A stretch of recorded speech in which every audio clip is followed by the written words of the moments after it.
Hello there, welcome to DaveTech YouTube channel, and in this video I want to show you how to download and install the NV player to your Android TV without using downloader. This is a short and interesting video. If you find it helpful, please do me a favor, like, subscribe and share for more important videos like this. So let's get started. Now to do that, what we need to do is go over to the application called APK Time. Now if you are wondering how to get APK Time to your Android TV without using downloader, then check the description of this video. There is a guide I've added there that's going to help you to get APK time to your Android TV without using downloader. So after getting APK time, all you need to do is to launch it on your Android TV and come down to the category that says players and browsers.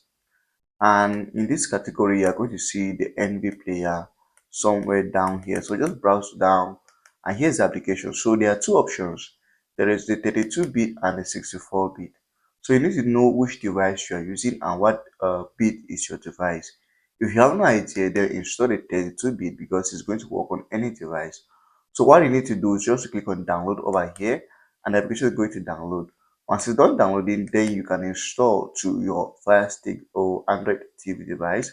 All you need to do is to click the install button and the application is going to be installed to your device. And that's how to download and install the application without downloader. If you find the application, if you find this video helpful, like, subscribe, and share for more important videos like this.